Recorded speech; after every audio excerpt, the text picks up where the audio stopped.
네, 안녕하세요. 저는 화학과 김형준입니다. 오늘은 일반화학 2라는 과목에 대해서 간단하게 설명을 드리고자 이 영상을 준비를 하였습니다.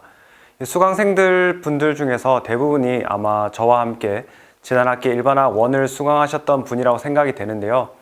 그래서 여러분들께서 주셨던 많은 코멘트들을 바탕으로 일반화학 2에서는 보다 나은 강의가 되도록 열심히 준비를 해보도록 하겠습니다. 그래서 일반화학 2는 제가 부제로 분자 수준에서 화학현상 이해하기라고 붙여보았습니다. 그래서 여러분들께서 이 수업을 듣고 나시면은 우리 주변에서 관찰할 수 있는 다양한 화학현상들을 분자 수준에서 조금 더 깊이 있게 설명할 수 있을 거라고 생각을 합니다.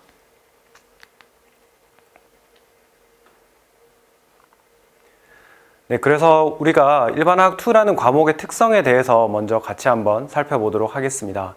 일반화학 2는 일반화학 1과 마찬가지로 고등학교 화학과 그리고 우리가 이제 2학년, 3학년, 4학년으로 올라갔을 때 배우게 되는 세부 전공 교과목 사이를 연결해주는 그런 다리 역할을 하는 과목들입니다.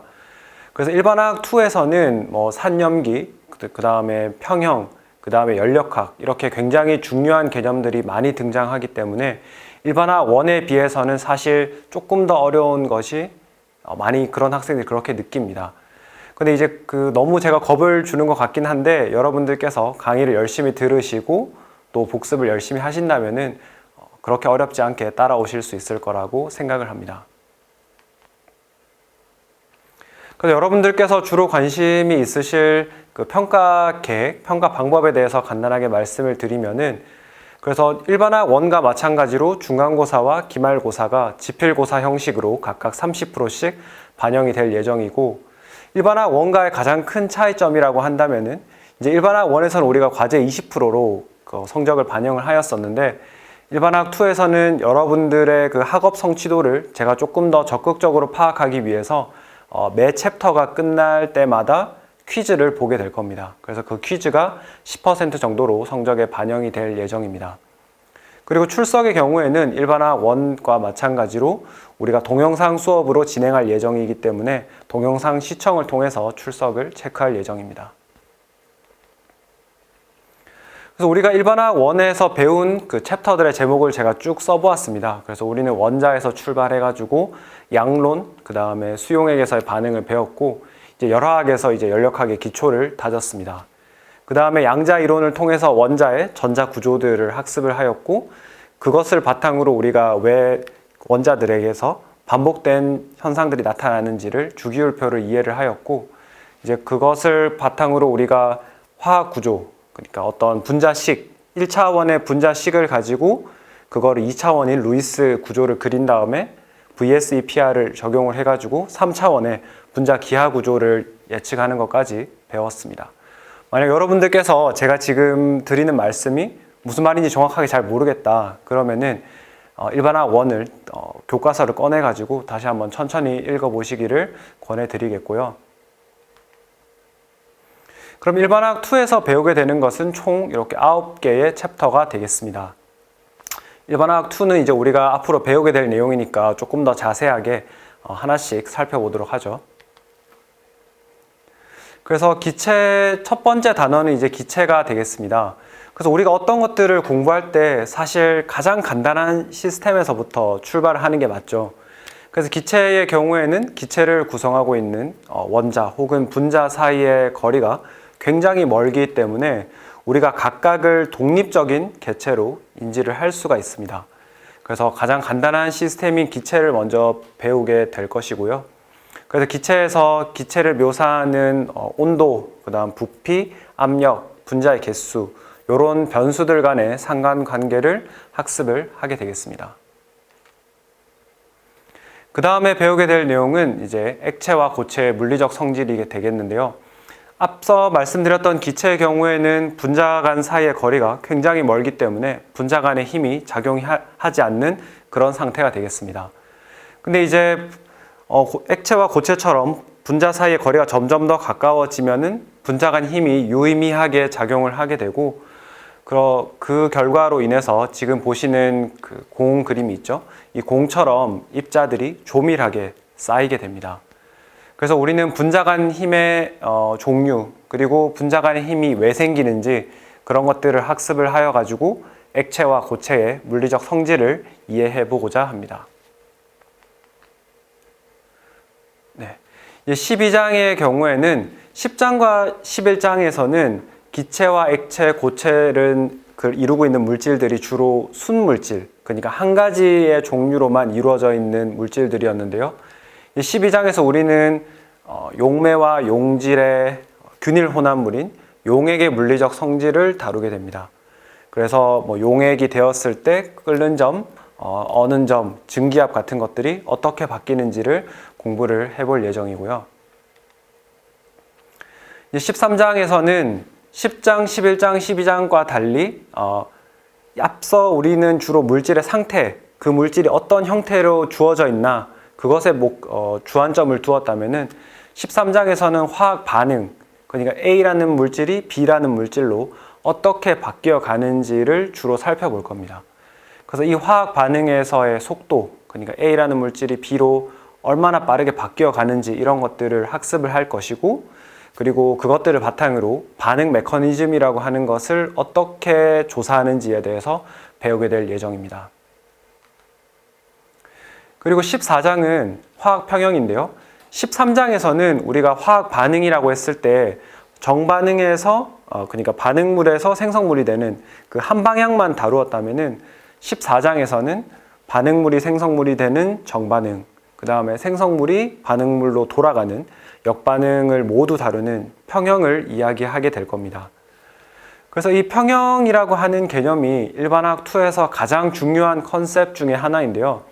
우리가 앞으로 배우게 될 내용들을 쭉 살펴보시면은 16장의 산염기 평형, 용해도 평형, 그 다음에 17장의 자유에너지 및 평형, 이렇게 평형이라는 말이 계속해서 등장을 합니다.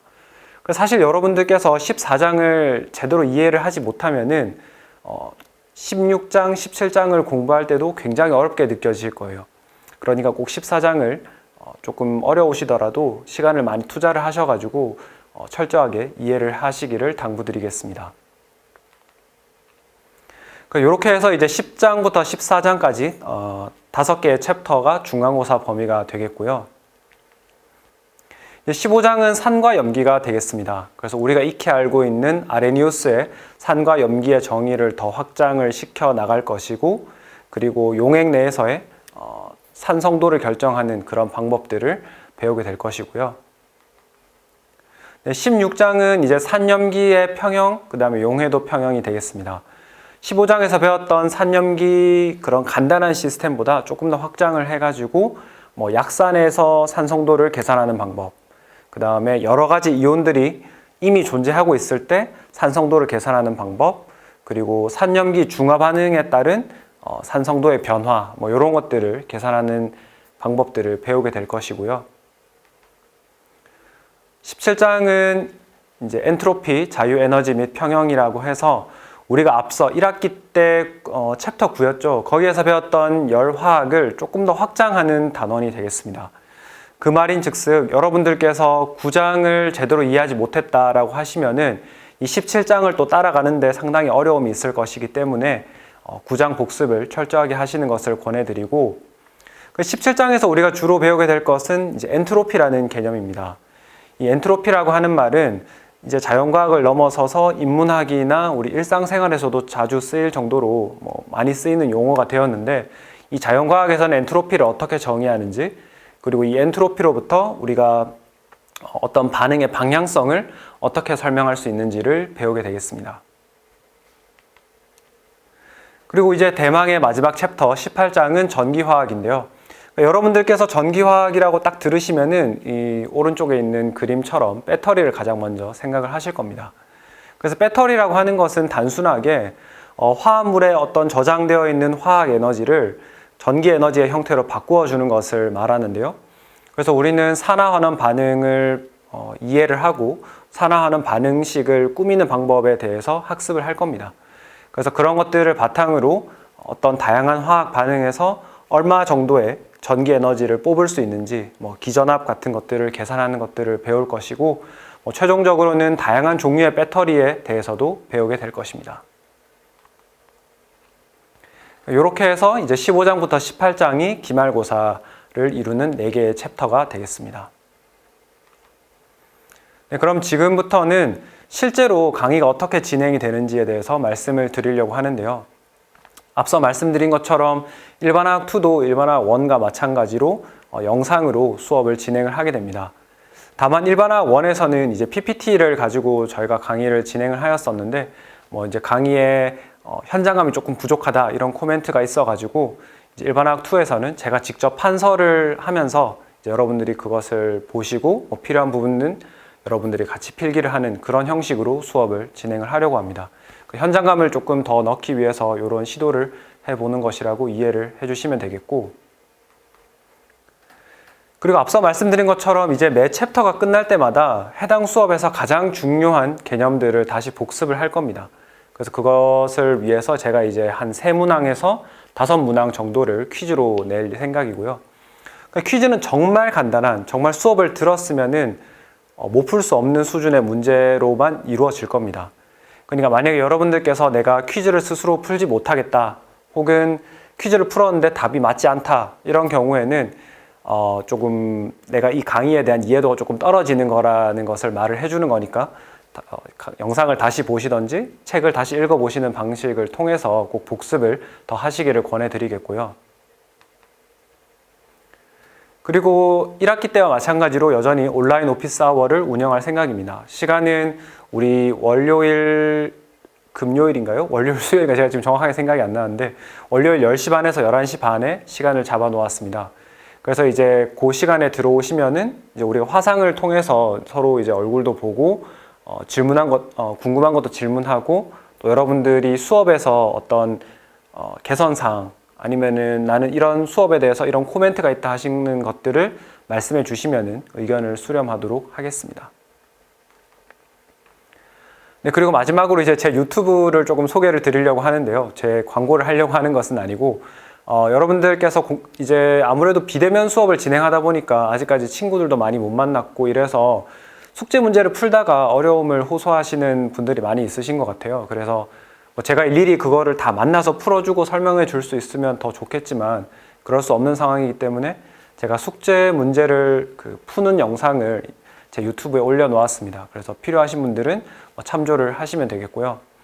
그리고 또 우리 교재에서 조금 부족한 내용들, 좀 더 심화된 내용들을 알고 싶은 학생들이 많이 있는 것 같아서 제가 그런 학생들을 위해서 시험이나 우리 어떤 평가와는 상관은 없지만은 본인의 그런 궁금증을 해결해 드리고자 제가 기체운동 법칙 혹은 연력학 제2법칙 같은 심화 내용들을 설명하는 영상을 몇 개를 올려놓았습니다. 그래서 그런 것들을 참조하시면 되겠습니다.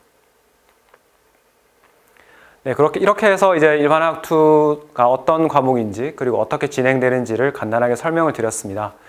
네, 그래서 다들 코로나 조심하시고 건강한 모습으로 2학기 때 만나 뵙도록 하겠습니다. 네, 감사합니다.